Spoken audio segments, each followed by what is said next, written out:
Let's have some fun today. So open-handed playing, what is that and why do you need this in your playing? So basically, the way that I always saw my favorite drummers, and I have been getting that buzz off drums ever since I was like 3 or 4 years old. My teacher had this saying, you don't choose the drums choose you. So I know everybody on this live stream right now is feeling that. That's why you're here. That's what's inspiring you. That's what drew you here, is you love drumming and you want to speak your voice on the drums. And I felt this. And when I started, I was basically taught by my teacher, this is how you do it. You take your sticks and you got this thing, it's called a hi-hat, and you got your sticks, and then you cross over like this. And there's a lot of coordination, follow me, and you just keep going. And then my favorite drummers, Tommy Lee from Motley Crue, Led Zeppelin, Kiss, I'm like, 7, 8, 9 years old, Poison, all these bands, every drummer played like this. So it's like, this is what you do it. When you're getting into something you don't know about, you don't know, you just get into it. Like, I'd like to study jujitsu at some point. I don't know anything about it. I'm gonna follow my teachers and what I see. I'd like to maybe check out calligraphy one day. Same thing, I'm gonna go, I know nothing, and I'm gonna start imitating people. So that's kind of what happens when you play, is you just, without thinking about it, cross. And you've got kind of this going on, and it can bring up all kinds of challenges. Now, what's really wrong with playing cross? Okay, so we've got to go into what's the 2 rules of drumming. What's the 2 rules of drumming? Number 1, there are no rules. Remember that, there are no rules. And number 2, always follow rule 1. So we're not saying anything is wrong with this. I love so many drummers, Neil Peart, John Bonham, Will Calhoun, just like it goes on and on. All these amazing drummers play cross, and they speak their voice through the drum. So we're not saying that anything you've done is wrong. We don't want to throw away anything that you've done or anything that inspires you. We want to add to it. We want to add to it. That's what this is about, growth. So taking what's awesome and beautiful about you and just growing onto it. And that's what really the theme of this is, open-handed. But why do we want to do open-handed? So the reason is to speak your voice through the drums. Speak your voice through the drums. That's what this is about. Now, I want you to hold up your thumbprints right now. I can see you all out there, and just feel that. So you probably have heard this, your fingerprint or thumbprint is unique, completely unique, just like a snowflake, one of like millions and even billions, completely unique. Whether you even like it or not, like, you gotta be you. Even if you're trying your hardest to sound like Neil Peart or John Bonham or whoever your favorite drummers are, Elvin Jones, whoever it is, like, you're gonna sound like you. We wanna bring that out more. Life is short. I want you to speak your voice on the drums. You have something to say, and we're gonna bring that out. There's many tools to do that. Technique, and you see Long McQuaid is doing Drum Month. Last week, Mike Johnson had an amazing event. You can see it. You can see the replay. So there's many ways to do it, but open-handed playing is a big one. So we're gonna get into this right now. And basically, I want you just to air drum. By the way, air drum is totally underrated. So you can you can become a better drummer right now. I was gonna say, if you're driving your car, maybe watch what you're doing, but just you can play in the air, maybe even just tap on yourself. So if you think of crossing like this, open-handed is just not crossing. So we're gonna get into this today. How do you do it? But we really want to do this to speak your voice on the drums. And if you're like me, like, I am right-handed, and I was really frustrated with my weaker side. I don't know if you've felt this yourself. I sure have, and my left foot too. So you're playing it and you get an idea. Maybe it's a fill, maybe it's a groove, and your left hand is like slow. Maybe it's tensing up. It's like not. It's like a separate entity, not doing anything that you want, and it can be like so frustrating on the drum. So the weaker side. So we're gonna deal with that today. This is one effective way to really bring that up as open-handed playing. And I get so many people coming to me and they're saying, man, I'm getting kind of, I'm out of ideas. I keep kind of falling into the same thing. I feel like I'm getting in a bit of a creative block. Again, open-handed playing is gonna totally make you think different and make you think in a complete different way and just open up new ideas. You're gonna reinvent yourself, rethink things. It's exciting. And the last one is like, sometimes people get frustrated because they sound like everybody else. And I know you have a voice, and if you cannot be John Bonham, and that's what, to use him as an example, a lot of people didn't get that about him. Like, he was very comfortable sounding like himself, from tuning, from the sizes of the drums, and he always worked to bring out his voice. So if you work on trying to almost hide behind someone else's identity, and we have our favorite drummers we want to steal, that's awesome, but really it's about your voice. So sometimes we play and it's like, man, I kind of sound like just everybody else, and it's just, you're falling into like mediocrity, and we don't want that for you. You want to have a spark to your playing. You want the band to go like, wow, like that's so-and-so. I see you coming out there. So the weaker side, we're going to work on creative ideas and really speaking your voice. And just imagine that. Imagine having like two right hands or two stronger hands, and they're both like equal, and your ideas are just coming out. Just imagine that. That's what I'm after, and I want this for you. Imagine getting around your kit in new creative ways, and really this leads to confidence. So just think of the last time you felt confident on the drums. And confidence really comes from evidence. So if you think like evidence, like, yeah, I did that thing I was scared of, and I freaking conquered it. And I did that. That was me. Like, I played the drums that day. I played on stage with that band.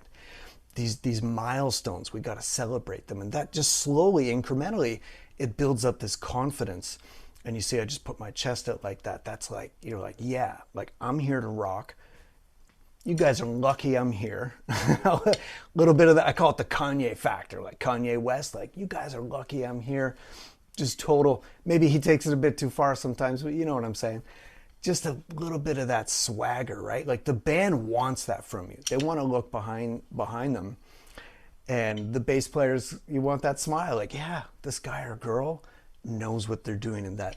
So just imagine having that confidence from your weaker side, having ideas, and just taking your game to the next level. So this is excellent. Also go to chrislesso.com/OHD. So my name, chrislesso.com/OHD. What's OHD? You know, open-handed drumming. I love acronyms. OHD, easy to remember. So chrislesso.com/OHD. And I've made a workbook for you today. So it's all the stuff we're going to go over encapsulated, some free video lessons, and there's like from there courses if you like, a bunch of stuff I put together to take you along the journey. We want to spark this. Life is short. We want to take you as far as we can in the time that we all have to drum. So let's have some fun. I am going to meet you at the kit, and we're going to play drums today.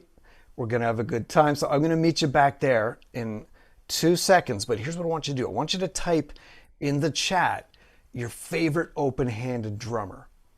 And you may even throw some names in there that I don't know, because there is, every now and then I see someone that's like, whoa, I didn't even know that drummer did open-handed. So I'm going to meet you behind the drums. Put your favorite open-handed drummer in the chat right now. Go. So think about that concept of focus, confidence, and self-expression, and just your voice coming out through the drums. And really, we want this to, I see so many drummers, and I've seen actually a lot of like the greats, and it's surprising sometimes. They say like, yeah, if I could have started over, I would switch to open-handed. You know, so whatever level you're at, or stage you're at. I'm sure you heard this quote that says, you know, the best time to plant an oak tree was 25 years ago. The second best time is right now. Right now. Now, I'll just share a little bit of my journey. And really, regret is something we fight in what we do here. LTR stands for Life Through Rhythm. So that's what you're in right now.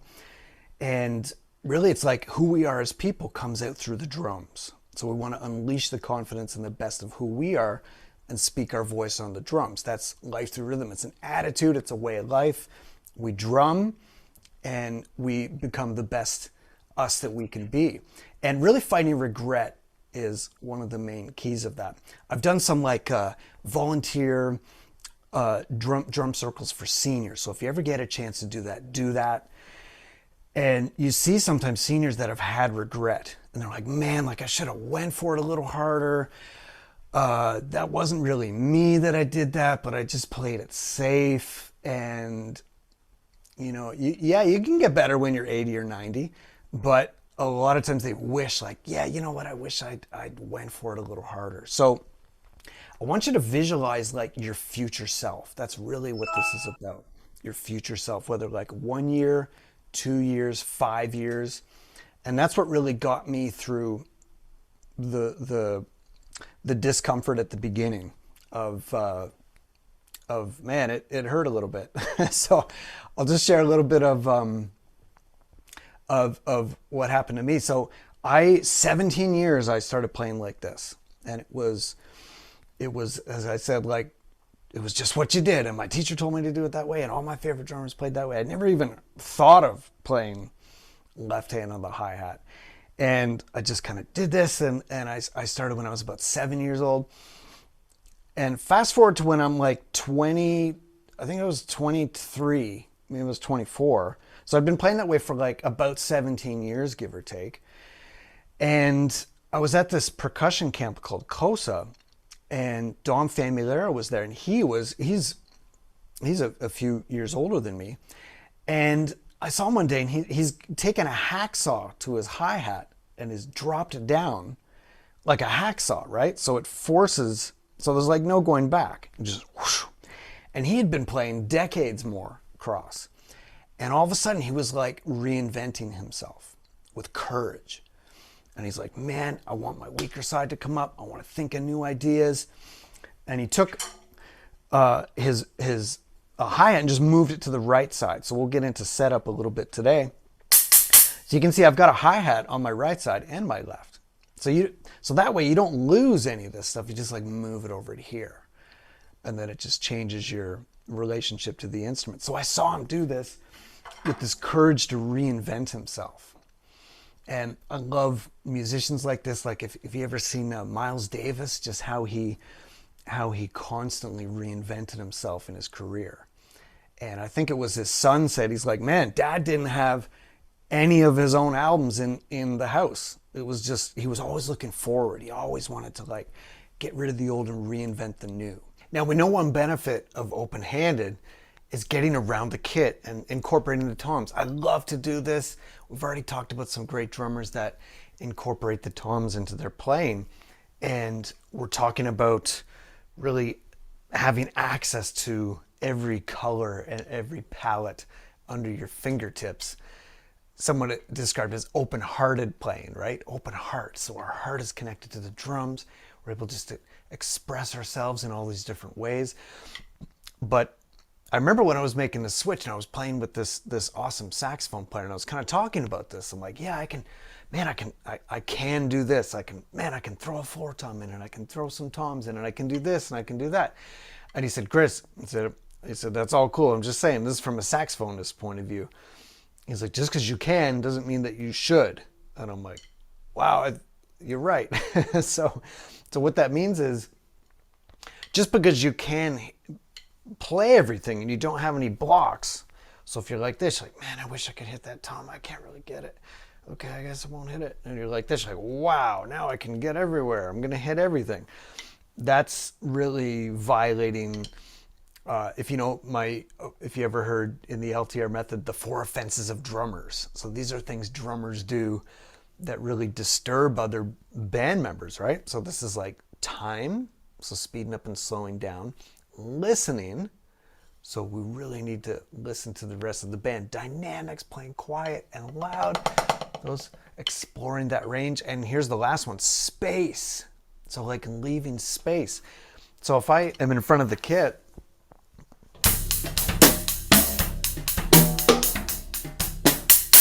and I can just get to every sound. Does that mean I should get to every sound? No. And that's kind of what Mark was saying in the saxophone. It's like, just because you can doesn't mean you should. So here's something with open-handed playing that I want you to try, and I'm going to demonstrate a track with this, is what if we just played hi-hat, snare, and bass drum? And if you saw last week's session with the amazing Mike Johnston, I'm such a fan of his. I love that session. And he was talking about, his teacher challenged him to go 6 months on the kit just with hi-hat, kick, and snare. And he even went so far as to tell his band, because he had like a tour coming up, and he's like, guys, I'm just, all those toms that I use in the set? Well, just kick, snare, hi-hat is what I'm doing for the whole tour. They're like, what? And he's like, I'm dedicated. And that's real dedication to do that. So of course I have 2 hi-hats, but that's and I heard Jojo Mayer also say that once. He said for 6 months, I guess that's the magic number of really letting something sink in, right? Is take away, like literally, don't just tell yourself you're going to play these 3 sounds. But like put the pieces like in the corner and just play hi-hat, kick, snare, and it's like magic what can come out of your drumming and what you can do with just those 3 sounds. And it really is the nucleus of the set, and it's powerful, and I'm fascinated. There's something like, if you see hand drum players, djembe players, or cajon or something, you'll see it's mainly around the bass, like doom doom doom doom, the kind of edge, ta ta ta, and then like a slap, it's just like ka, like a high pitched sound. So it's kind of like doom doom doom, ta ta ta ta ta, and those 3 sounds, like there's definitely a magic there. So with open-handed, here's the lesson: just because we can get to everything doesn't mean we should. So we could try open-handed, but just stick to hi-hat, snare, and bass. Now, what I do, since my hi-hat's on my left here, so I can just bring my right over, and if you know like a beat like this, or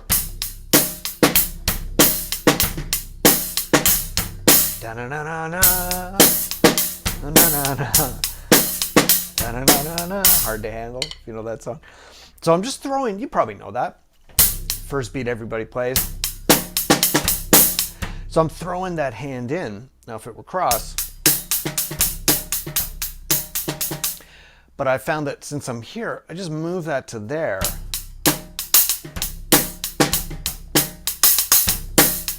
And even put the bass drum with it.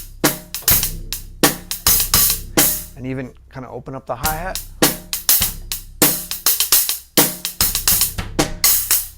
And then maybe break it up and see where it goes. So that's how I kind of solve that. But obviously having something here would be really cool. Now, if you ever seen Terry Bozzio, like talk about a big kit, right? To play a giant kit like he plays, he has to play open-handed. Like there's no crossing, because he just needs access to the whole thing. And the way he solved that, it's really neat. I want to actually try this on my kit. He's got hi-hats that are like this big. It's probably like 6 inches or something. And he's got like one here and one here, just like right to the right and left of his snare. So if he wants to go, he can do that. And he's just got hi-hat, and then snare. And he just plays his grooves like that, because it's just like a space thing with him. If you've never seen his kit, just Google it and you'll see what I mean. You'll see those hi-hats like just tucked in there right below the tom. That's kind of cool. So if you've just got the straight up kit, not a Terry kit, but like hi-hat, snare, bass, you could approach it like this. And just bring that right hand over. If you have 2 hi-hats like me, I just happen to put it over here.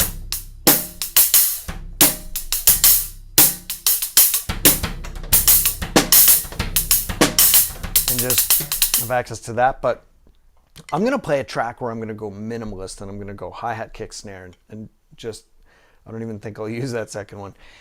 And so there's the lesson. So it's like, just because you can hit everything, also train yourself with open-handed. and it is a different vibe, just like playing open-handed, but just sticking to kick, snare, hi-hat. Now you probably know this song. There's a great bass player that is in my band, Modus Factor, and he lives in Toronto, Juno winner, just like plays with all these brilliant artists. We were talking about Your Voice. He sounds like himself. His name's Ian D'Souza, and he plays bass. So this is his take on a very cool song by the Meters. And the drummer in the Meters, check them out if you don't know them. And the drummer is a guy with a name you'll never forget, Zigaboo Modaliste. Zigaboo Modaliste, cool name. I wish I was named something as cool as that. My name's kind of boring compared to that. And Zigaboo did, man, he pretty much lived on the hi-hat, snare, bass, but he did now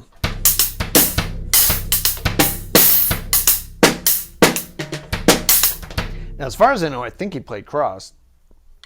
So like, it's, you know, of course you can be brilliant playing that way, which we talked about. But man, just super cool grooves and super inspiring. So I think the Meters is a good spot if you're going to go open-handed. Try, just listen to how he broke up, you know, the rhythms between the kick, snare, and hi-hat.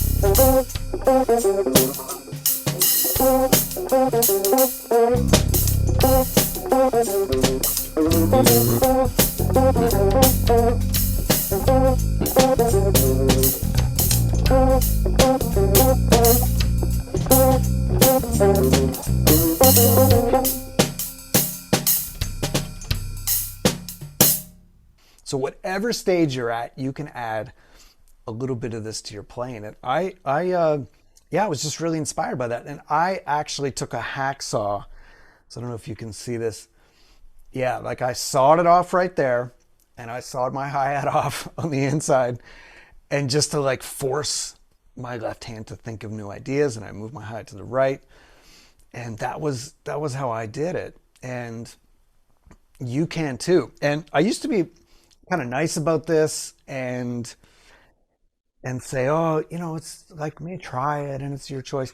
Now I'm like, you need at least a bit of percentage of your drumming to be open-handed, because it'll improve your weaker side, make you think of new ideas, and it'll just push you into a new reinvention of yourself. You're going to have to rethink everything. And again, adds. We don't want to throw away what you have, just add to it. So when I'm at the kit, so I used to play cross.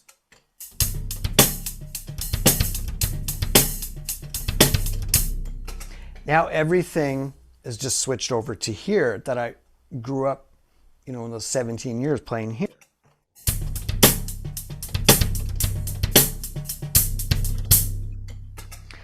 But now with this left hand, now let's say you're playing, you know, you've worked hard and you got a bit of a complex, you got like, man, I got the ghost notes.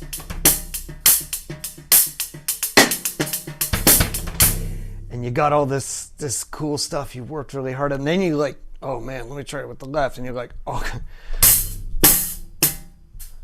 you know, and like that's what you got. That's the most that you can do. That's cool. That's a start. You've added something to your playing. So sometimes you see players like, here's my kind of complex groove that I've really practiced, and then maybe it's super simple like that. And then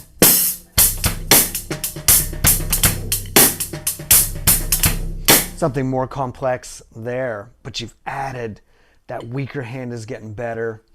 You've added to what you're doing, and you're growing and adding something new and kind of reinventing yourself. So that's how it starts, just getting that weaker side kind of working. And you can see with the setup, like I've got 2 hi-hats, and this evolved over time. It wasn't always like this, but 2 hi-hats and 2 rides. So now as I play a song, and I'm going to play a little clip of a song for you, but it really becomes a joy, just like having this palette to play. And I really still, by the way, after I've been playing open-handed since about 2002, so probably before a lot of you were born. And I still feel like my right is still a little better, but I'm working on it every day. But I have some things that I've earned on the left side. And it's almost like, yeah, I might have to simplify it a little bit on my left, but I have that like extra palette I can add. It's like more colors, and I can put a giant cowbell or something like on your setup and let it grow, and it'll make you rethink how you set up your drums. You can see I got the little tom there.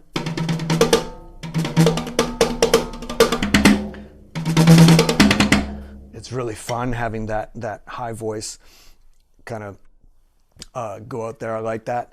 And yeah, so I'm gonna play a track right now, and I'm really gonna try to use the whole kit. And if you know the if you know the story about Jekyll and Hyde, do you know about that? It's like these like split personalities. So that's a joy of what I have too, playing open-handed. It's like when I play right side, I might kind of feel a certain way.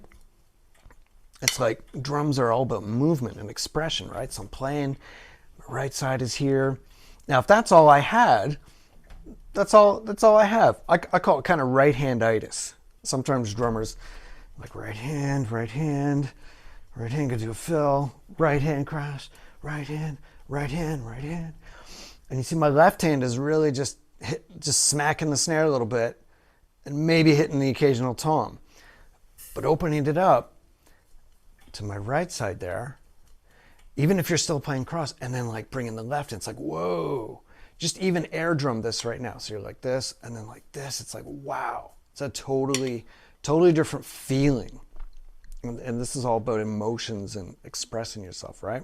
So color of the sounds. And when I play it, it's like, whoa. It's like almost like an actor. Like there's like a different drummer within me can come out, and then I'm back to this side. And it's very, if you think of dance, very expressionistic, if that's a word.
There's the ending. Awesome, awesome. So I'm pretty much improvising and creating and painting over that. And it's just such a joy to have, again, the that personality and just having the kit to like paint. And yeah, I find like the floor tom almost becomes like a second bass drum. I can go to the hi-hat here. This little move I stole from Carter Beauford.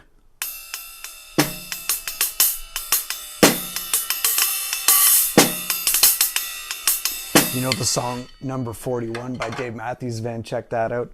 So it's like you steal these little things, steal, and eventually your own voice comes out. This is called the ostinato pad. And you can see, so I got the middle. Still got the song in my head. And I got kind of right side here. Left side.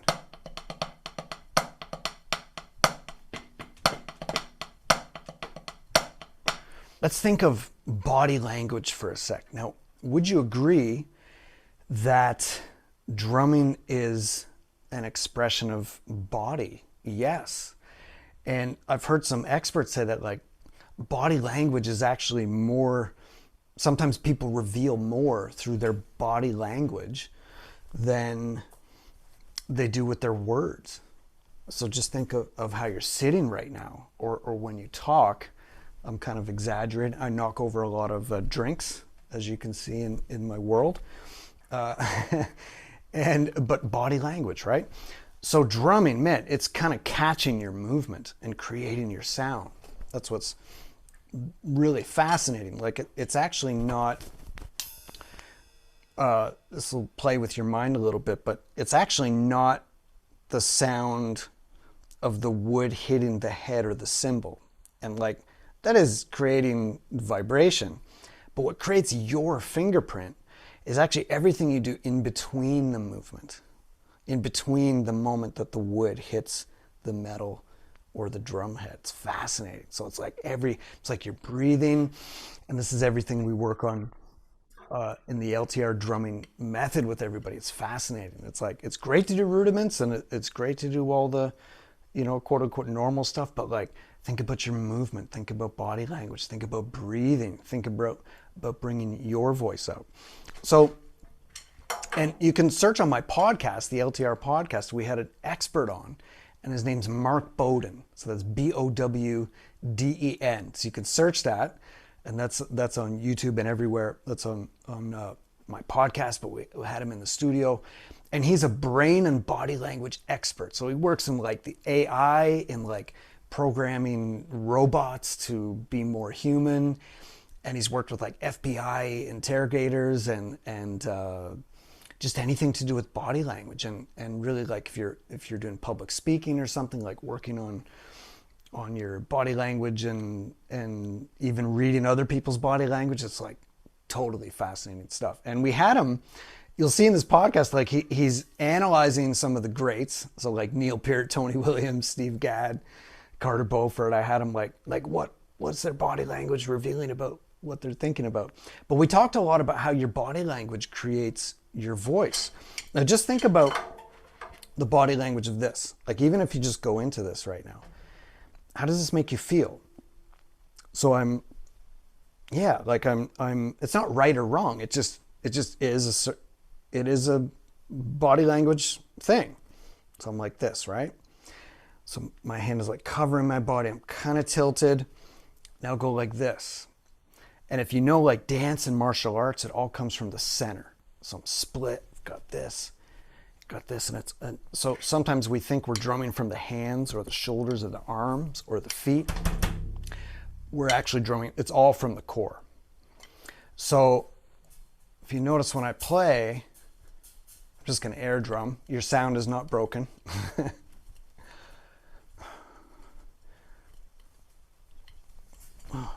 So you can see that that's coming from the center. So if I'm playing like this, it's still coming from the center. You just have, it's just different. You're blocked like that, and it's gonna be your connection to the drum set is going to be totally different. So think about body language. And that's one of the things that really drew me to open-handed was I just fell in love with like,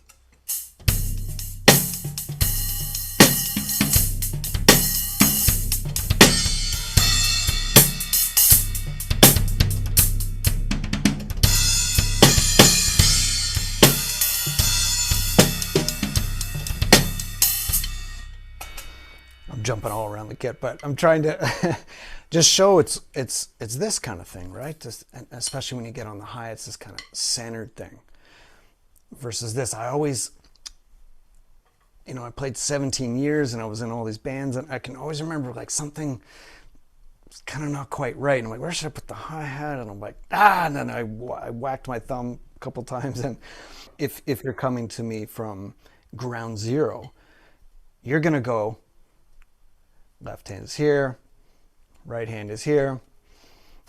And I even started doing this with people, and I thought maybe, I'm like, man, am I messing people up? Because I'm giving people like twice the work. So when they play, like they take some time getting that, okay, I got the what we call the go-round grooves, the basic groove. I can play We Will Rock You, We Will. And it's like, okay, flip it over now.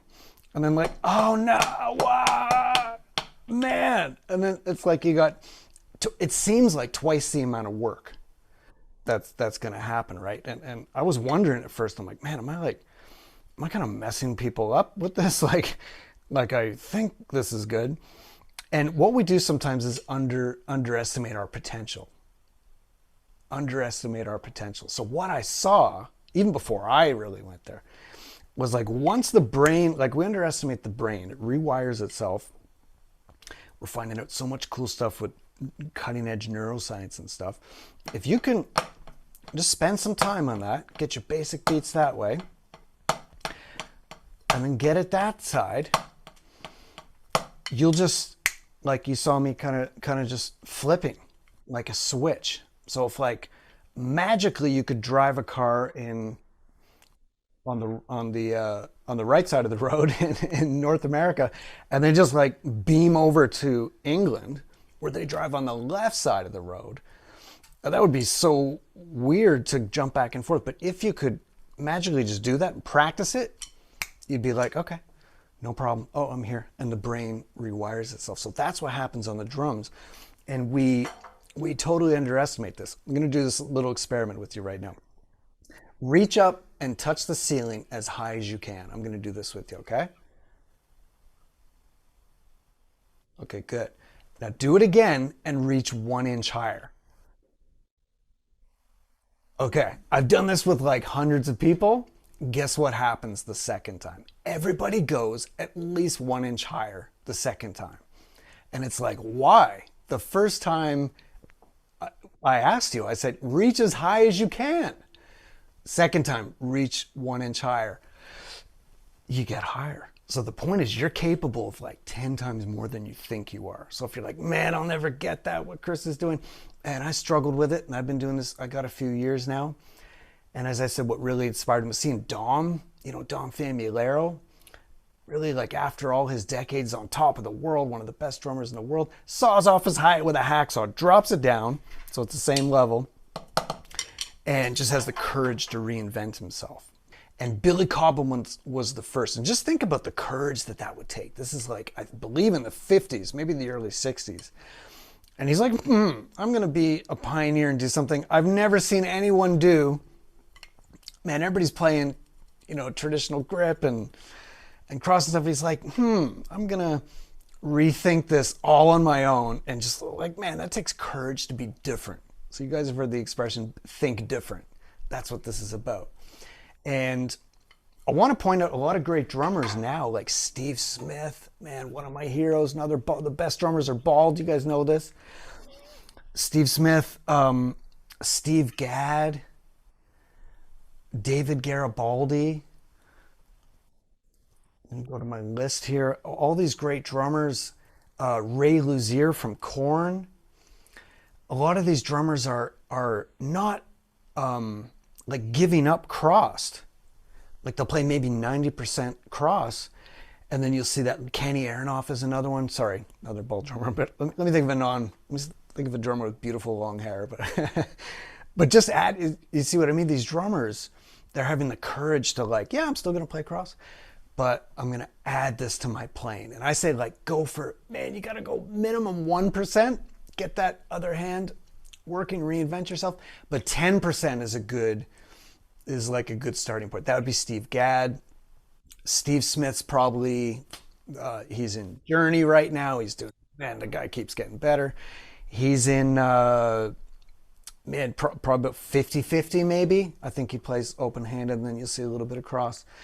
Ray Luzier from Korn, kind of 50-50. But a lot of drummers just like Kenny Aronoff, 10%. Just now and then, go back. So just adding it into your playing is, doesn't have to be 100, doesn't have to be like all or nothing. You don't have to go like cold turkey, right? One of the joys of open-handed playing is we've been talking kind of about setup. And if you just go to this other camp, so you can see my setup here. When I started playing open-handed, it just reset kind of the way I thought about drums. And you'll see a lot of drummers that play open-handed do this. Even someone like Danny Carey, who's from Tool, who's still playing with his right hand, but his setup is he's put his hi-hat like here. If you can kind of imagine, because it's possible to put a hi-hat on a cable. So instead of, and this might make this obsolete. Like if you're watching this video like 20-30 years from now, you might be like, the old days where they had the bar hi-hat. The cable kind of makes much more sense because it's a little bit more freedom. Or open-handed drumming is all about freedom, which we talk about. You can see the theme of this. So just imagine if I'm playing like this, if this was a hi-hat, or like this, and I can get to the hi-hat easily with both hands. Yeah, that's total open-handed. And then that means the rest of the set, like I could put this sound here and this sound here. And again, that centering point, I'm split through the middle, and I just have these, if you can like think Karate Kid, wax on, wax off, just do this around your imaginary drums. It's like, whoa. But just kind of the same old way. Remember, we want to question things constantly, right? Like, how might I express myself in a better way with no limits? Let's remove limits. This is a limit, right? Something like this, you kind of, okay, hi-hat here, yeah, toms like that, okay. And you kind of think in the old way, but all of a sudden like this, like, whoa, okay, whoa. Wow, it all opens up. And open-handed playing is just as effective going minimal. So you could be like snare drum, hi-hat, kick, maybe one tom, totally cool. There are some drummers that do this, but it may make you add some kind of new voices to your expression. So if I go over here, one cool thing that I love to do, I'm going to play a little clip of demonstrating this, is just the joy of two hi-hats and maybe even two rides. So if you just listen to the tones, now this is my studio set here. This isn't my actual full-blown performing kit. So I'm using these special Sabian cymbals and different Remo heads for this. But whatever you're using, it kind of doesn't matter. You'll still see the same result here. So what I'm talking about is like different colors and different tones. So on my live kit, I've got a different snare here. Today I've got the Prologic's pad, but just imagine a tiny snare and then my main snare. Now some people have it backwards where they got like a deeper snare here. And then I've got my higher snare there. So two different tones, and I can just access them both pretty easily. I've seen some people put their snares here, seen some people put their snares, alternate snares there. And then, so what I love those, the double hi-hats. Now, I was talking about Terry Bozzio before. He's got two hi-hats kind of right here.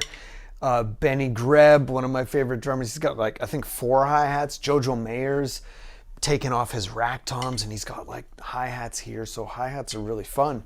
But I've got 2 and I like to put them here. So And I like to have a smaller one here, and it's not on a cable, but and I like to keep it tight, but this could be different things, and you could have like all kinds of hi-hats. But let's check out the tonal difference. So here's my main hi-hat.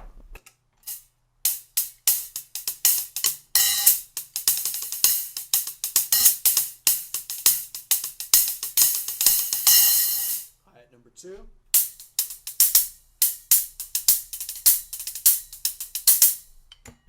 Now when I mix them both together,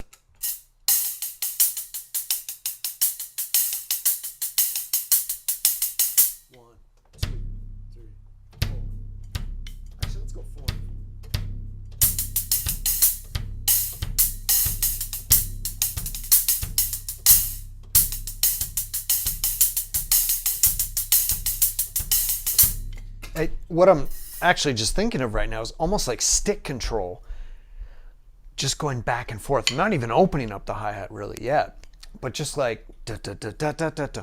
If you know the book Stick Control, it's different patterns with the rights and lefts.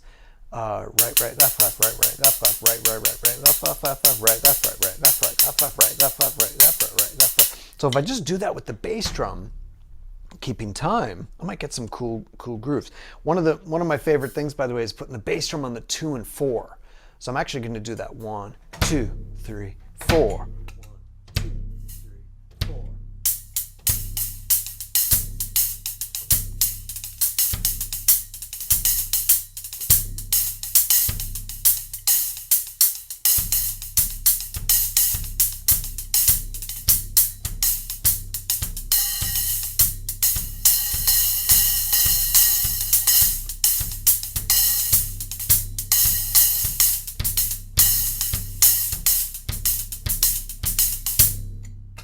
So I'm just flowing, I'm just improvising there, but neat stuff happens with those double hi-hats. Maybe even on the, now this is a cool idea too. Sometimes you especially at first, your right hand might feel stronger, especially if you've been playing cross.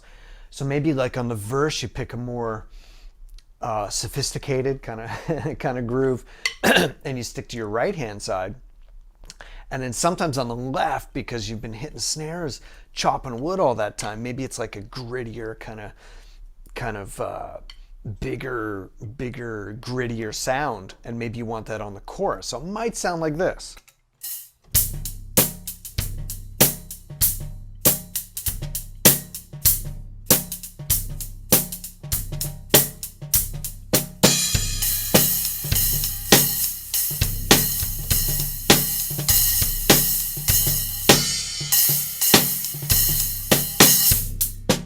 So I'm just riffing there, improvising, but you can see the tonal difference. And then of course the ride, same thing.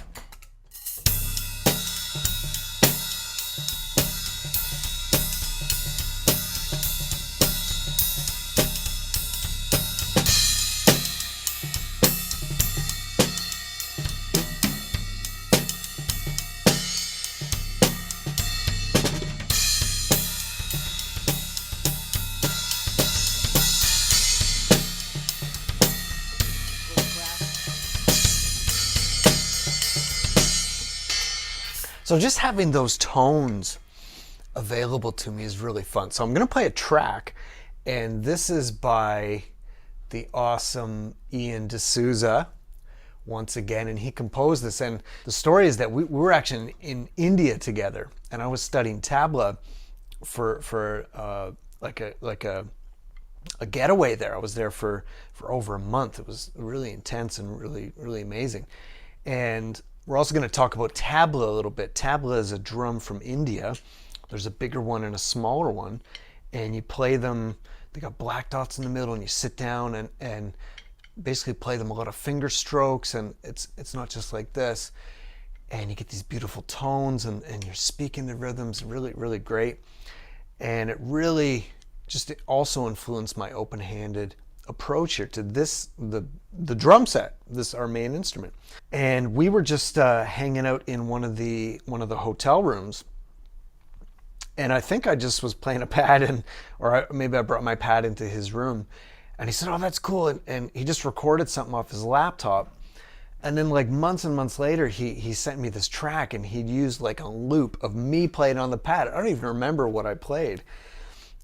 And he looped it, and I think it's in 7. It's like an odd time. So I don't remember if I played it in 7 or if he just took a sample and looped it in 7. But you can hear this interesting sound, percussive sound at the beginning. That's actually me on a pad in his hotel room, and he's like sampling me. And then he built this track over it, so it's pretty fun. So it really features the double hi-hats.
Now, I was mentioning a little bit about the tabla from India, that instrument with 2 drums and you play with your fingers, and that really influenced me too. I was obviously drum set is my main love, but I've always went outside of drumming to improve my drumming, and I think we have a section in the LTR method called "The Secret to One Discipline is to Go Outside of It." So if you want to get good at golf, or you want to get good at cooking, or you want to get good at whatever discipline you're passionate about, in our case it's drums, go outside of that discipline and steal and bring that into it. And I've stolen from master chefs, I've stolen from master athletes. Like, there's nothing I won't steal from. And the Indian tabla, wow, the rhythm, the way they approach rhythm, the approach to the instrument, the touch, just so much spoke to me, and that's why I literally went to India, and I sought out teachers there, and then in Toronto, different teachers, and I don't actually take lessons anymore on it. I did it for 7 years, but that's definitely changed my approach to the set and my thinking and music I listen to, and how I hear music, and how I create, and how I understand rhythm. It's like groundbreaking. I'll never be the same. So whether it's like dance, I know a lot of drummers have studied tap dance. My teacher, Dom Familero, he actually told me, take 6 months of tap dancing, Chris, do this. And so I did it. I actually did 6 months of beginner tap dancing lessons, and it changed the way I felt on the pedals and my balance and stuff. So I encourage you to do that, whatever it is. It's I had one student, I've never done this, but he was going to study nunchucks. How the heck do you, yeah, if you could just imagine those 2 pieces, all the stuff, and he wanted to bring that into his kit. Like, how cool is that? I've never done that. So steal from outside disciplines to grow yours. If you don't know Pete Lockett, check him out. He does percussion for like Bjork and Peter Gabriel, and he's worked with all these artists, but he does so much of his own stuff. It's so cool. And he uses tabla, but he also plays drums and percussion and all kinds of things. It's like the world is open to him. And this is a track he did, and he's speaking. So it's called conical, where he's speaking the rhythms. Takita takita da takita da dingin da takita takita takita da. And I'm a beginner, but I've dabbled in this. You're gonna hear it. And also he's playing it's a bit of drum set in this, but it's also tabla. So I'm kind of approaching I'm playing tabla rhythms like on the set, which is a really, really cool new area that a lot of drummers are tapping into.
Mark asks, what height do you set the hi-hat at? Great, great, great question. So right here is the rod. Can you see? No, you can't see this. I need more cameras. But there's like the rod below the hi-hat, right? So I went to a store and they thought it was weird. I think it was like a hardware store. And I had a marker on the stand. I just pulled it out and I'm like, can you saw it here? And I think there's plumber kits you can buy that it kind of drills around it and it slices it. But I wanted that stand shorter. So I just wasn't like this. You know, some of them only, it depends what brand you're buying, but you know, the rod's like way up here and that's getting in my way. And it only drops to here. So I had like a kink in my wrist and it would get sore because you see that? And I could kind of do it, but yeah, but you see here. And what we're really big on in the LTR drumming method is like what's called the natural position. So you could think of like the way a piano player would play or a tabla player from India, right? Just very, very natural like this. You see where my hands kind of go? And then I'm going to there's my hi-hat right there. So just somewhere around here. Like you won't really see. Well, actually, you know what? Mike Mangini, one of my favorite drummers from Dream Theater, he's got his hi-hats like up here. So like really that's one of the joys of open-handed is like wherever you want to put it, you can put it. But generally I kind of start here and like just like this pad. There it is right there, right? So generally open-handed drummers will like drop that hi-hat and you gotta get the hacksaw out maybe. or I mean, you can save your rod, but at least drop that lower one by a few inches and get that down. So that's a great question. That's a great question. Cool. So new beginners, should they still learn both the traditional style, even if they like open-handed more? If you like open-handed more and it's speaking to you, do open-handed. Like that's what we were saying before. Life is too short. See you like a year from now. You're going to feel like, you know, if I had 17, yeah, okay, so quick math, yeah, it's something like, yeah, it's almost, actually 20 years. I guess it's my 20th anniversary. I've been playing open-handed. If I had at that time went, nah, someone like me doesn't have open-handed DNA. I don't think that's for other people. I'll just like do what I've always done. Man, I'd be living with some regret now. So if you're feeling open-handed, like do it. Now I'll tell you about a student I had named Max. And I started him off playing this way and playing this way. And then check this out. We were talking about body language. It's like his favorite drummers. Something about this he fell in love with. And he went to cross. So I think that's a good way to do it. Like start open. And then like, oh, yeah, this is me. Like I'm here. But if he wants, he can pull that out, go there. And his technique is awesome because we'll talk about that before we run out of time today, how it improves your weaker side, your technique. So he's like got that left hand on the cymbals, a little bit of snare on the ghost notes this way again. And then he goes to cross because he wants to. So just like you put in there, should they learn both sides, even if they like open hand? So Max just like felt it was him playing cross. But look at my technique. So it's like my left hand's good. I'm able to, put as many notes as I want there. And then if I want, I can go back to that. Freedom. This is all about freedom to be you, right? Now with me, I had this block here and I had this barrier and I wanted a big fat sound on my snare to do, like I heard all my favorite drummers do, to do, ga, to do, ga. And I only had this amount of room, right? Or so, like about this. And so what I started doing was I was squeezing this stick and mashing it into the head and sticking it down. And this is just me. Hopefully you were smarter than me. And you see I made an angry face there. So you just get this like tension. And I had blisters and it was just... And I actually see this a lot with people drumming and coming to improve their technique. Something's just funny with the snare hand. Like maybe it's kinked a little bit. You might be getting the blisters or something. Maybe you're like, how do I get this barrier? So it's like this. Sometimes funny things happen when this barrier's there. And this just, you can see it's gone right there, right? And then so if I choose to go to cross, it's like, yeah, it's right there. And I do a little test on you. I want to actually play another track. I'm fired up. We're having fun. I hope you're on your drums playing along. But a little test I do sometimes with people drumming is I say, sing any beat. Just sing any beat. So I'll let you do it right now. Cool. Oh, I like that one. Oh, that's a good. So for me, I might sing the beat I was just playing. Do do ka ta tu ka ta ka tu ka ta tu dum dum ta dum ta dum dum ta dum ta. Now, usually probably you're going to sing a beat like that. There's no rules to this. But everybody sings the snare on top of the bass drum because that's just how we hear the drum speaking like that. You notice that you probably effortlessly put your snare on top. Doom, doom, ta. Not like doom, doom, ta, but just doom, doom, ta. You see how it's above it, right? Now, reverse that on purpose and it's going to feel weird. It'll be weird. So that'll be like this. Doom, doom, ta. Doom ta, doom doom ta, doom ta, right? You're like, whoa, the groove's gone. That's not how I wanted it to sound. Doom doom ta. So the snare is like, we call it, we want it to have like bite, this brightness.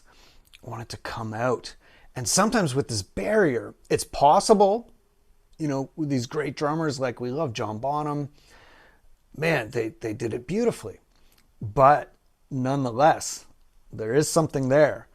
And sometimes it can be just you're adding a challenge to get that beautiful snare sound why does that barrier need to be there? So when I play like this, it's like I'm able to just get ta, ta, tum, tum, ta. And our legs are bigger, right? So sometimes the leg will just end up being too heavy on the bass, and because I got this barrier, the snare is weak, so it ends up doom doom ta, doom ta. And you're like, man, why are they not sounding how I want to sing them? So the open-handed thing can really help you. If you go to chrislesso.com OHD, a lot of these questions are answered in the workbook, the video course that comes with it. It's really fun, and I had a lot of fun putting that together. So it's a lot of resources with you. If you're like, man, I want to bring this into my playing. Bring it into your playing, even if it's like 1%. So let's get into some couple exercises. There's something magical about the jazz ride.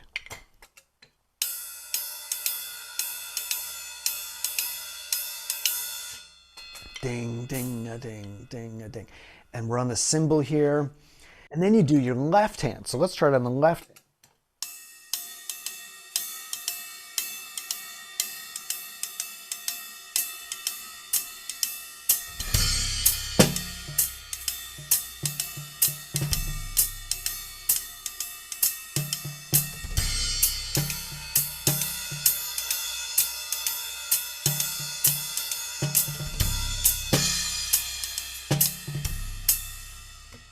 Okay, now, a jazz drummer I am not, but I know my basics of jazz.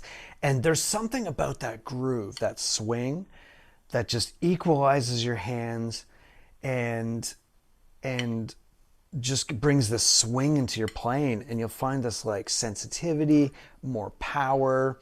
There's something about just placing it just right, like ding, ding, a ding, ding, a ding. Or is it ding, a ding, ding, a ding, ding, a ding, ding, a ding, ding, a ding, ding.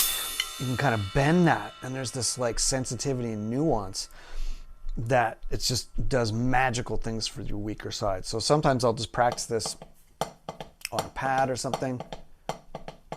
Shuffle both hands at the same time.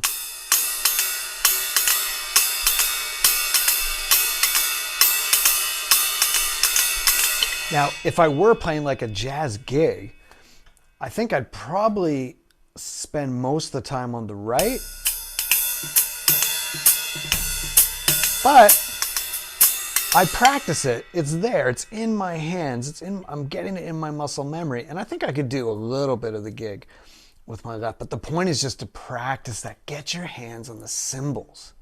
There's some magic that happens in the muscles and how the brain kind of rewires to just get this sensitivity, this connection. And of course the hi-hat too, right? So the jazz ride, if you're new to open hand, you're like, man, my left hand is like for me, it was like a caveman. I just was like, bah, bah. And it was good at hitting, but like, man, I want those ghost notes. I want some like sensitivity. We all think of John Bonham as a powerful player, but he had so much finesse, which actually added to the power, right? Think of a great hockey player. They have the power and the finesse.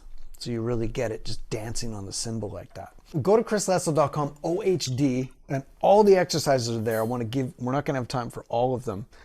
I'll just throw a couple more in here. So getting the bass drum to line up, man, I found that a challenge at first. This was cool. And then like, they would go together. So just practicing like them being together, and then in between. So in exercise, we call this ones and twos. Check this out. So I'm gonna just play this 8 notes. Actually, I'll go a little faster, so you can try this with me. Just kind of imagine that. I'll go a little slower actually. So if I put one bass drum in the gap, we call that a ones. Oh, I'll go slower actually. So I'm just any gap that I want.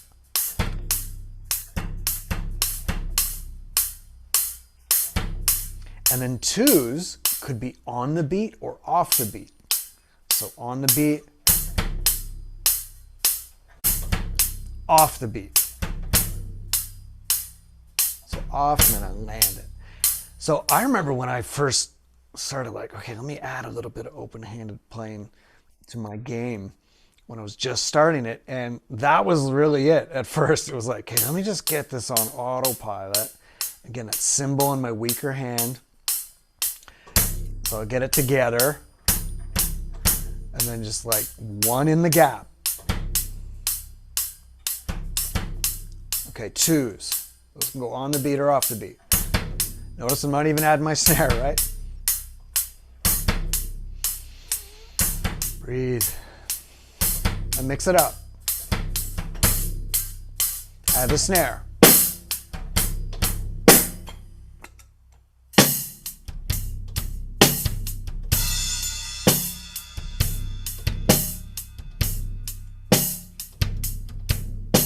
heavy break.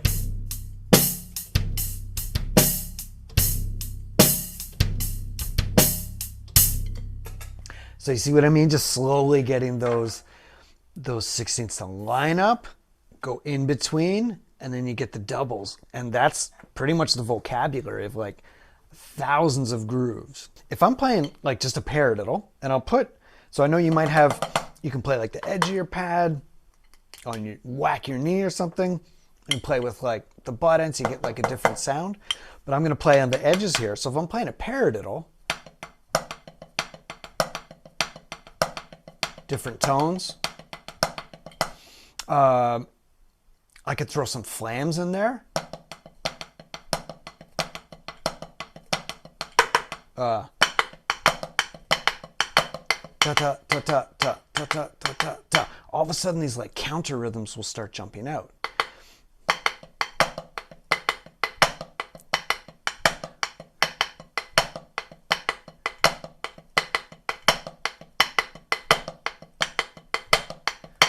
So paradiddle, flam rudiments, and just see what kind of happens just as a starting point. So if I just take those two rudiments and I go to the kit here,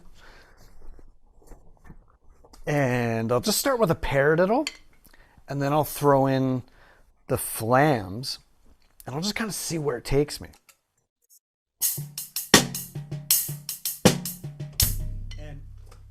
Maybe just for the bass drum, I'm just gonna like pretend it's my first day. I'm just gonna go just on the like downbeat, just on the first beat, and we'll see what happens.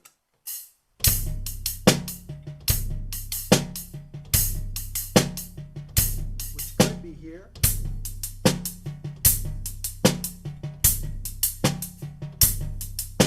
Other one.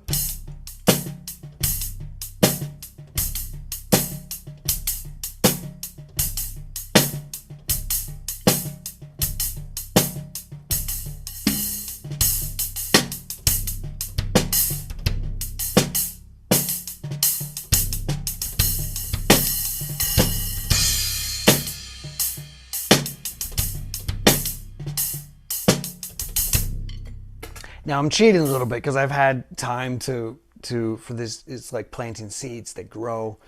But do you see how it just started from like we got all the basic beats. We know all that, but this is like, it's starting to get broken up, which is that was really exciting to me with open-handed.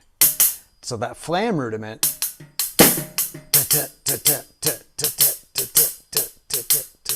and then the tom into it and stuff. So if I was really like stuck here, you could do it, but here it's like, whoa. And then, I'm gonna throw in a tom there. And then the magic kind of starts to happen and you're thinking of different ideas. I hope you know the story about Steve Gadd. And he was, if you know the song 50 Ways to Leave Your Lover, I'll play it. I've not played it in a long time, but I will do my best to show this to you. And it's one of the coolest open-handed grooves ever. And the story is they were, writing the song with Paul Simon, and they're like, man, it's not happening. It's not, man. Okay, let's just take 10 minutes. It's not, nothing's really happening. And this is like the background of like when the bands we love are writing their music, right? It's freaking hard a lot of times. We just hear like the final result. And man, it's not feeling right. Let's just take a break. And so everybody goes out. Steve Gadd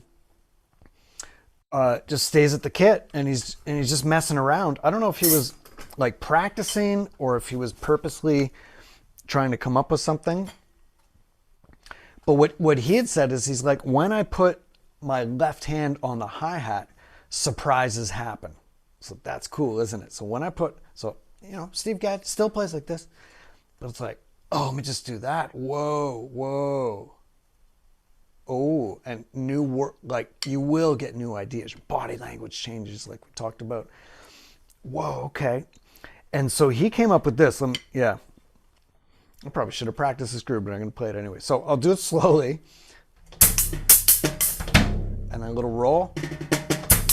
Now notice the left foot is like in the middle of the beat. That's cool. Might not have thought of that like that. So slowly, if I sing it, chaka chaka chaka chaka goo, garaka chaka chaka chaka chaka do, goo, garaka chaka chaka chaka boo, baraka chaka chaka chaka do, goo. And if you know, I love hip hop. If you know the artist Common, I believe it was him. He like sampled that, and there's this like other cool song that came from it, and I think that's been sampled many times in hip hop. So it can like become a whole nother thing besides Paul Simon's 50 Ways to Leave Your Lover.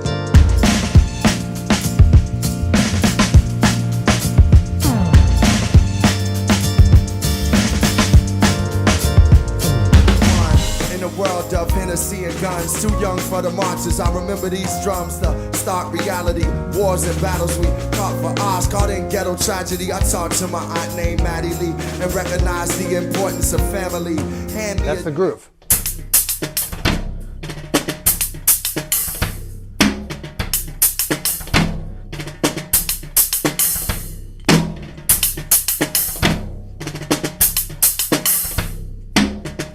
You get the gist of it, but a different type of groove, isn't it?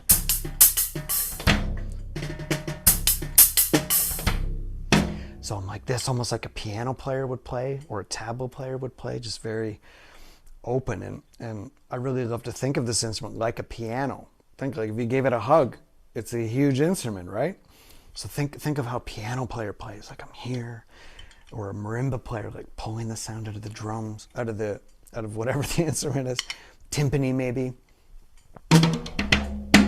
So that's how Steve Gadd approached that, and it totally made him. He's like, I don't know, all I did was put my left hand on, started fooling around, and the story is like they come back from the break, and it's like, what are you doing? That's it. Okay, keep going, and they play the song, oh, no, it's all inside my head, and it just became like the monster hit that we know. And I think the story is that like, what year was that? Someone put it in the chat, 1971 or something. Man, just imagine radio, no video, no YouTube of that time's like like VCRs, right? And just drummers hear it on the radio. How the heck did he do that? Chicka chicka chicka, whoa. And it's like, I guess you'd have to buy a ticket and see them live. Go, oh, left hand on the hi-hat. Okay, cool. So some of those really cool ideas. Someone mentioned Mike Borden from Faith No More, adding toms into the group. Man, so cool. Now sometimes less is more, but sometimes more is more. And and as we know, when we're going open-handed, wow, we can get around the whole kit. Sometimes we want to use the whole kit. So this is a groove I came up with from my band Modus Factor, and it's a groove called Now and Zen. So let's check it out. And it's fun to play, and it's definitely, man, this would get me fired playing this in the wrong situation for sure. So I'm going to play it slowly, and then I'll speed it up, and I'll play along with a clip. And this is like fast. So this is, I remember this, we would open shows with this, and it was like, oh, I'd make sure I'm warmed up. And when you're playing something this fast and intense, you want to like relax.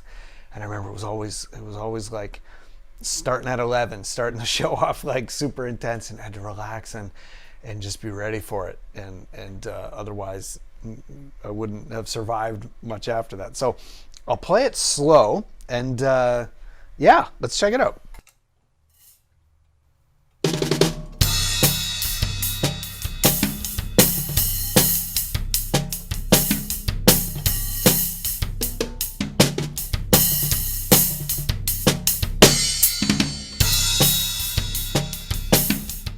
That's fun to play. Now you might say, whoa, that's the slow version.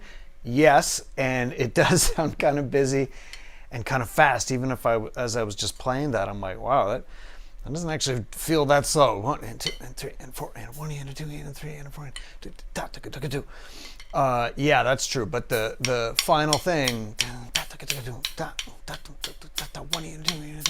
so sometimes the faster you go, and this is maybe a separate, we could spend an hour just talking about this, but the faster you go, the slower you think. The faster you go, the slower you think. So as it's going by, I'm just kind of like, bam, 3, 4, when in reality it's like 1, 2, 3, 4, 1. So I'm kind of like, if you just played a groove, and then like, bop-boom, which how would I do cross, right? Da-boom. I don't think that's very, I'm all tangled. So, da-dum, da-dum. And then I'm kind of hitting this. So we talked about this. I got my high tom in the middle. I love that sound in there. So I've got da-dum, cuckoo, and then da-dum.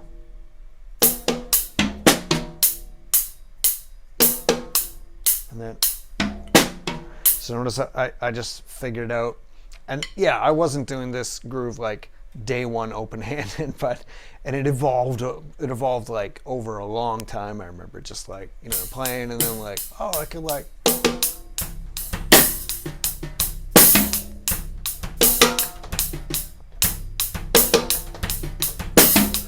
you just kind of experiment, you gain. Everything on drumming is earned one grain of sand at a time. And then I started hearing it kind of as a melody,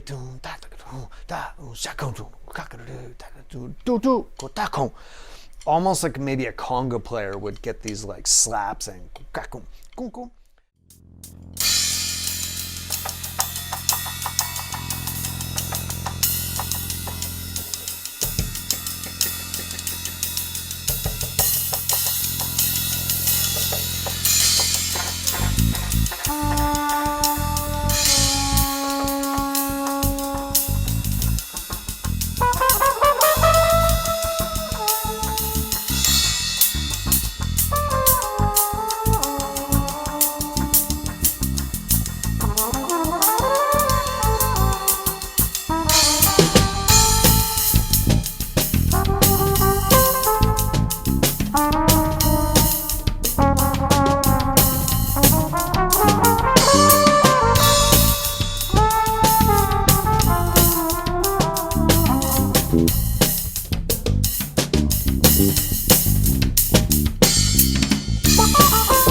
Now, one of the other exercises, I'm going to credit my teacher, fellow ball drummer, amazing open-handed player, Klaus Hessler, with this one. So if you don't know Klaus Hessler, check him out. He's from Germany.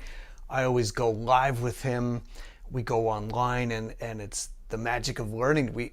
We have it here in the LTR worldwide drumming community. There's literally drummers from all around the world drumming. We are stronger when we drum together in a community.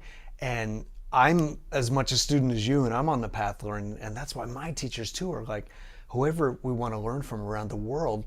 We live in such an amazing time to just tap into this. So I got this concept from him, and if you know the concept, just do this on my pad of, now technique is we have in the LTR drumming method, there's a whole technique courses and section you can check out.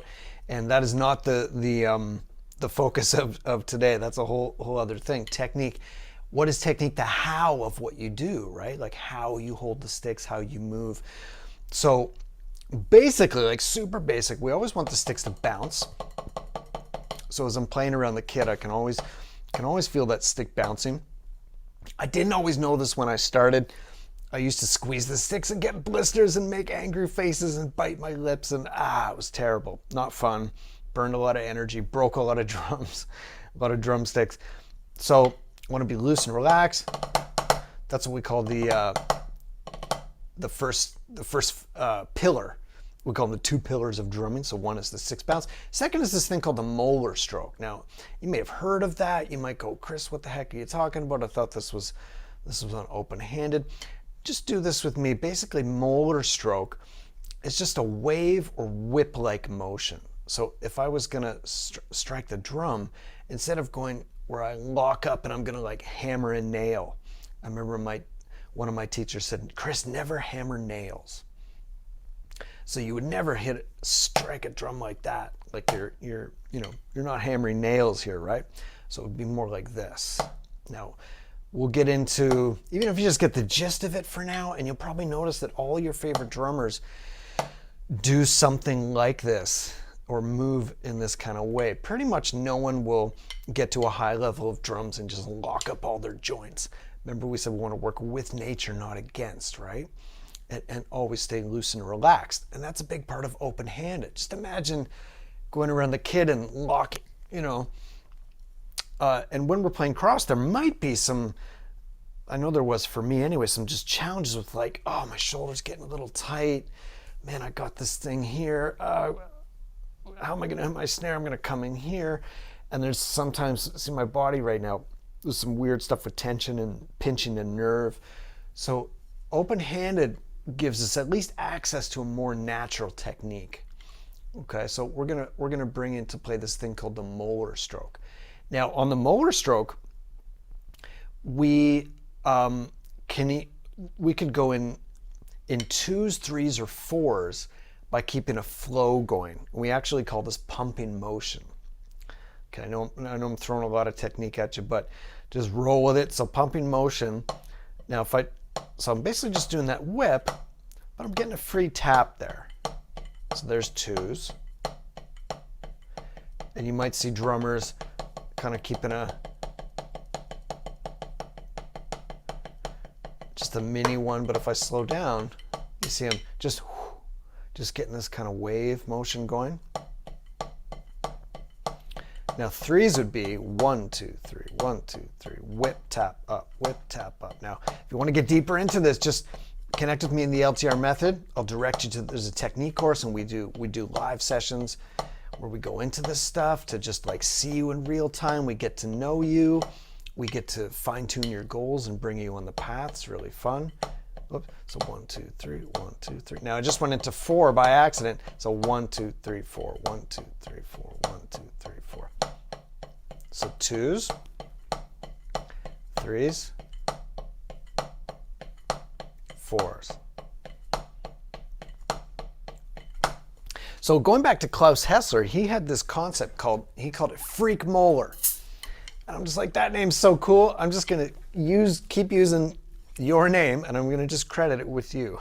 so freak molar. So to me, this means like when you start out, we could spend a whole hour on this, but when you start out playing open-handed, at least for me, I was just like, okay, I just want to like get that hi-hat going, and every hit was like one hit. So when I was playing, it might be like that at first, which is kind of a cool sound. That might be what you want. But you'll probably notice that at some point you start doing this. It usually naturally happens, and even cross too. So instead of just going like this, just fall into this.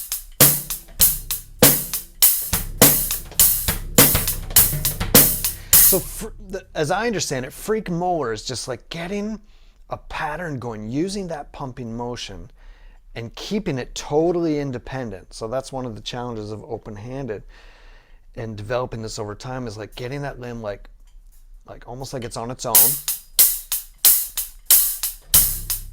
And you notice that it might just start, maybe that's all you can do at first, but you notice I'm not doing that.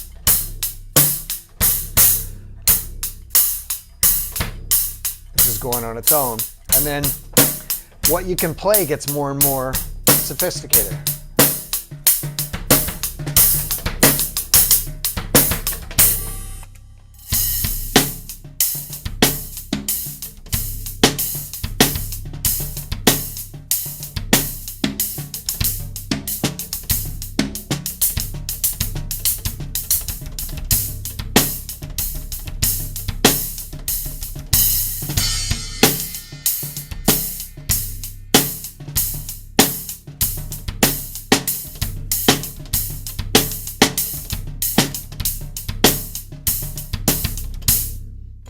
Now I could also do that on the upbeats too. It's still pumping motion, but on the ups. 1 and 2 and 3.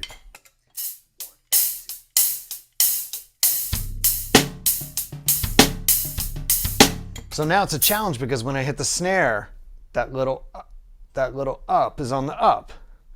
And, so I don't, Now it's easier for our brains to do that. So this is one of the things of open-handed, is like the independence of it is really interesting. It's a different vibe than this. So let's see that on the ands now.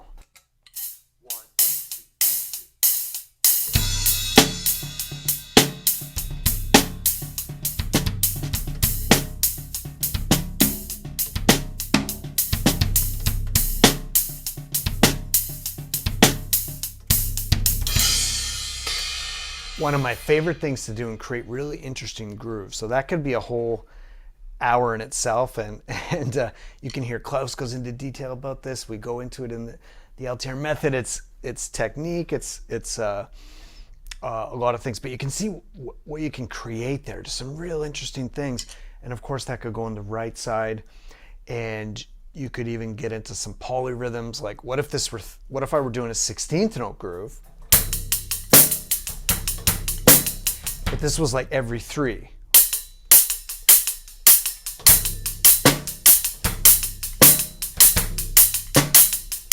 I gotta practice that. I just thought of that off the fly. But that could be a real neat 1, 2, 3. 1 E and a 2 E and a 3 E and a.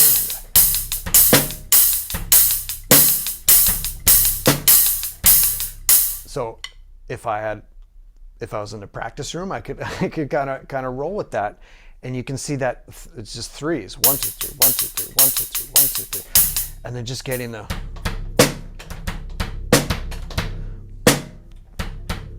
the grooves going there and putting them together. So that's a long-term advanced concept with open-handed, but you can for sure get there. So I'm gonna play a clip, and this is from a song, Reckless Love, and it's in 6/8, and it's a ballad, and it's a really beautiful song, really beautiful. 4,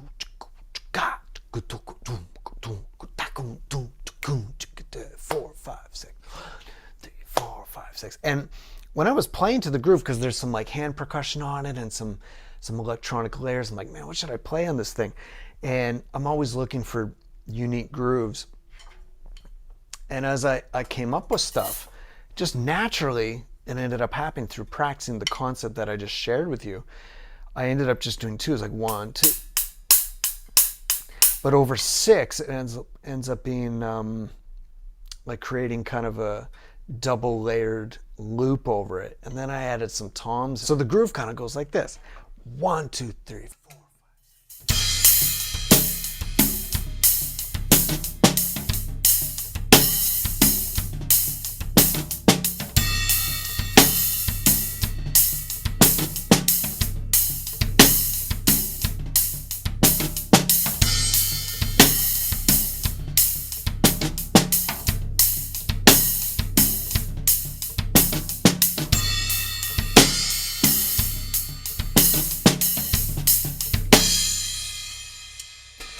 So let me play it to you in the song format, but you can see just that 5, 6, 1, 2, 3, 4, 5, 6, 2, 1, 2, 1, 2, 1, 2, 1, 2. Just that, and then that pattern kind of came with the right side, and it's just creates these beautiful layers. And I definitely would not have come up with that. And then you got this going on, and so open-handed is this very beautiful kind of separation. And we talked about creativity. You will think of these ideas. Now this is probably a more advanced, longer-term goal, but I'm showing you seeds from your future self.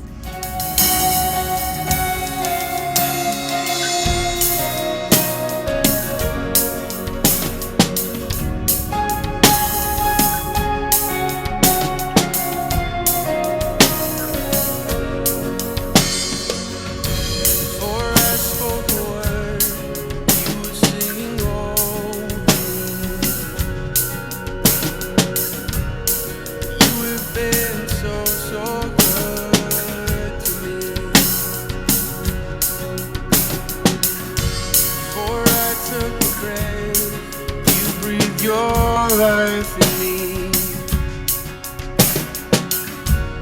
You have been so kind to me. Oh, the overwhelming never. how do you structure practice for open-handed drumming? And I have a lot of the standard drum books I've got from Long and McQuaid, but how do we reassign the duties for each hand?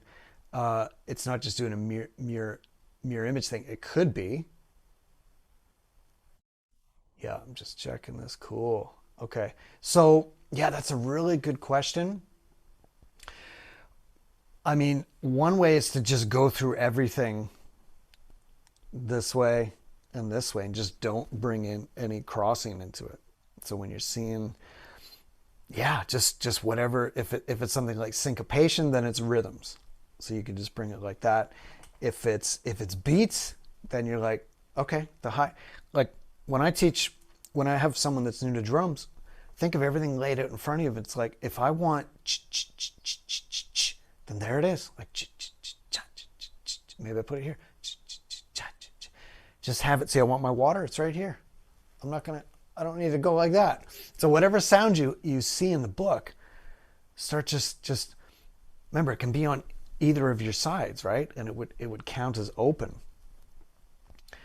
And yeah, and I have, yeah, I mean, usually most books won't say like LR, like left and right, and you have to reverse everything in your mind. I've seen some books like that. It's kind of tough, but usually you see like, oh, X hi-hat, okay, there it is there. Oh, it could be here. Maybe if you got two hi-hats, maybe you only have one. And maybe you're really good at it cross, like, okay, maybe slowly I'll try it like that. But the thing is, just start. Sometimes we overthink like, oh, open-handed, I gotta find the right book. I gotta get this crazy ball drummer to show me. I'll just do that next year when it's like, no, just start small.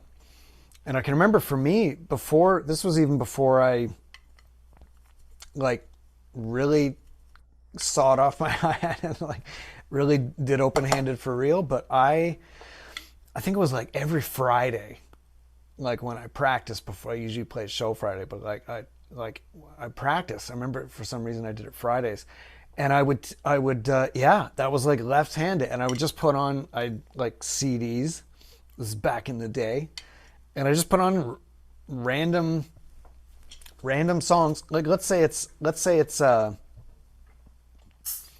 what's that song?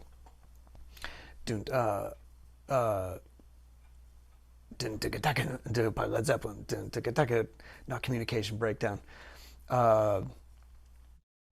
Yeah, thank you. Immigrant Song. I was stuck on Communication Breakdown. Immigrant Song. Yeah. Wow, I'm singing it in my head, right? Off to the land of the ice. And so that groove. Now I've earned. Remember, everything on drums is earned. I've earned playing it.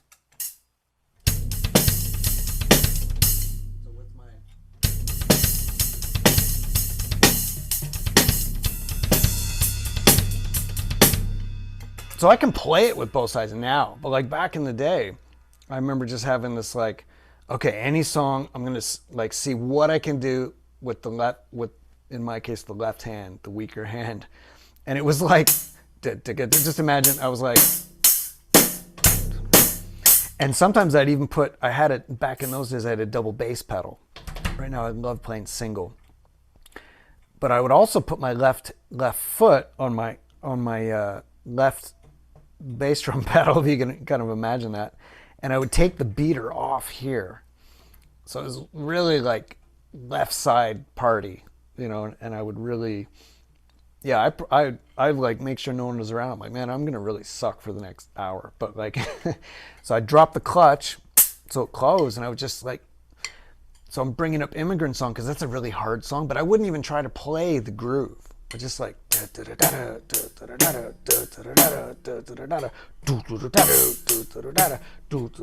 maybe it was just like that, but I started. You see the point? Like small steps, and just work it in your playing. But don't go to 0%. As I say to people, like don't. How much open-handed playing are you doing? None. Like no, don't make it 0. Even if it's like, I did this in a room once. I'm like, hey, everybody tell me what you commit to. 3%, 10%, 5%, 25%, 50%, 100%. This girl over here, 1%, 5%. Everybody was something.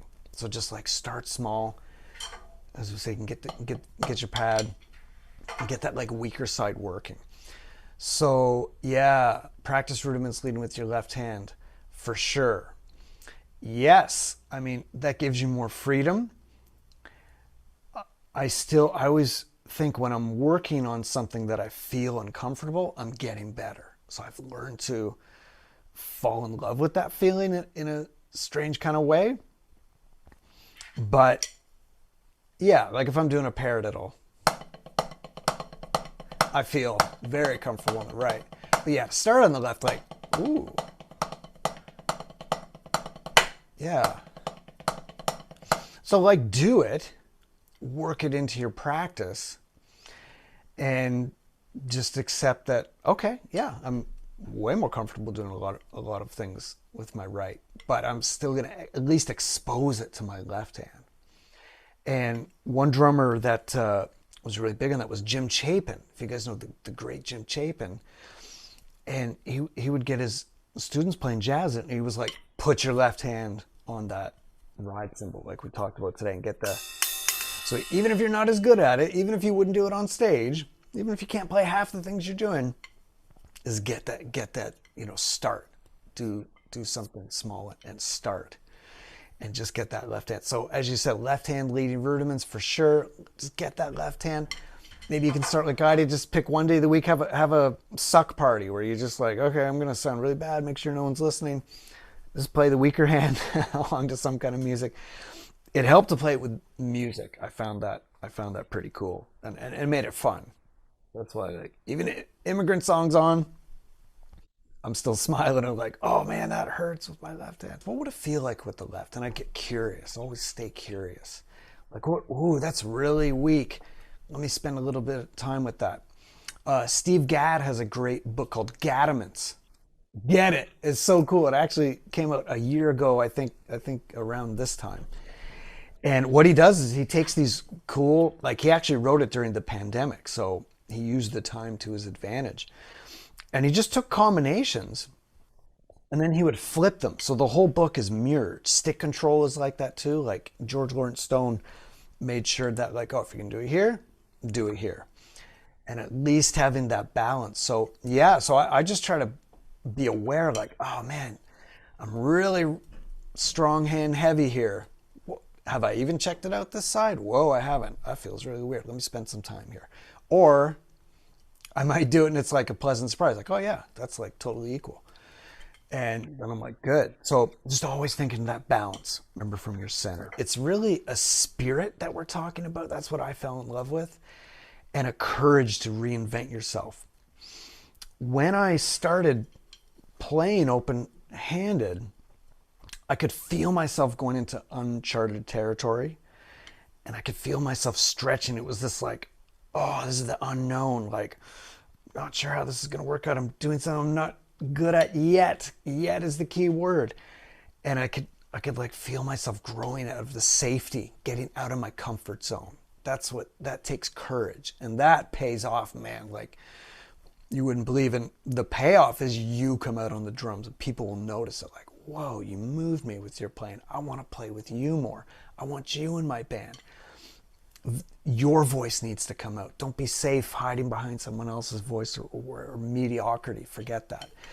So when I started playing, it was like this, almost like a danger. They're like, oh, cool. I'm not sure how this is going to work out. So you could find that cross and find that reinvention of yourself some way, but man, open hand is a great way to get it. Your weaker side is gonna get better. You're gonna think of ideas, guaranteed to be more creative, and you're just gonna be your voice will come out. And that's one cool thing. I've been doing this for decades with empowering people with open-handed. I always see more of that person come out on the drums, and that would include me. When you play, it's like, it's just something magical about it, about, again, the body language. And if you love the cross-handed playing, keep that in your vibe. That's totally cool, but bring the open-handed in there too. And I don't know if you can see this water bottle I'm drinking, float, be like, I'm not going to tip it. I'm gonna get my drums. A friend of mine, by the way, dumped water on his drums, and he'd play for these shows, and psh, but I'm not going to do that right now. But be water, my friend, the great Bruce Lee.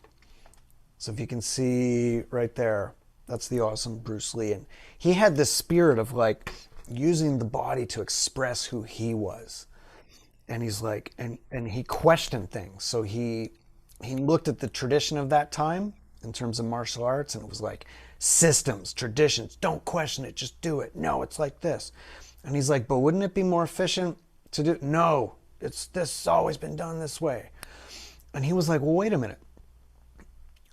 He got curious, and he's like, well, what I wanna, why does it have to be like that? And he questioned things, and he took this that worked from this one area, and he took this that worked from another, and he added his own thing, and he went for simplicity, directness, and freedom to express who he was. That was his big mission.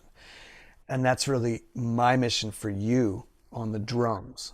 So we could say Bruce Lee is our favorite drummer. Maybe we could say that. But it's that spirit. We see it in Miles Davis. We see it in Bruce Lee.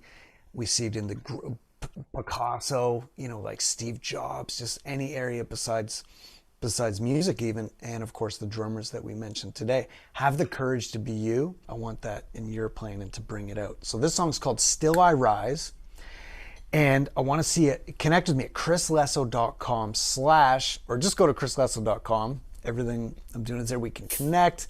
I can get you resources to become your best self through drumming. But if you go chrislesso.com/OHD, there's a workbook of what we did today, 3 PDFs, there's some courses and stuff, and it kind of opens this door if it feels right for you to go into all these resources and really bring it out. But as I said, make it a part of your playing. Have the courage to be you. But still like dust, I'll rise.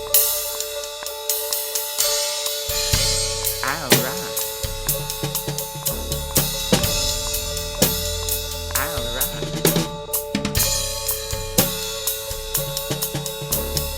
Does my sadness upset you? Why are you beset with gloom? It's 'cause I walk like I've got oil wells pumping in my living room.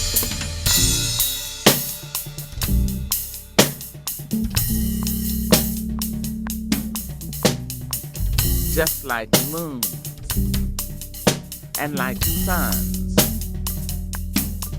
with the certainty of tides, just like hopes springing high.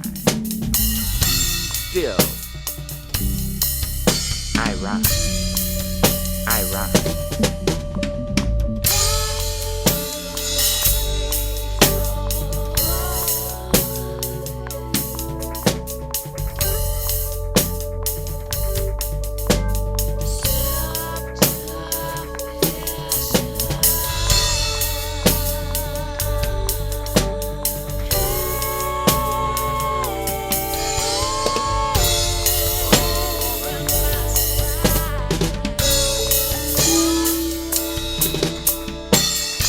Did you want to see me broken, bowed head and lowered eyes, shoulders falling down like teardrops, weakened by my soulful cries? Does my haughtiness offend you? Don't take it awful hard, just 'cause I laugh. As if I've got gold mines digging in my own backyard. You may shoot me with your words. You may cut me with your eyes, you may kill me with your hatefulness, but still like life, I'll rise.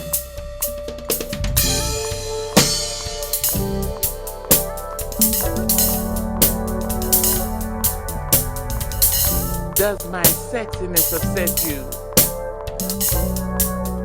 Does it come as a surprise that I dance as if I have diamonds at the meeting of my thigh?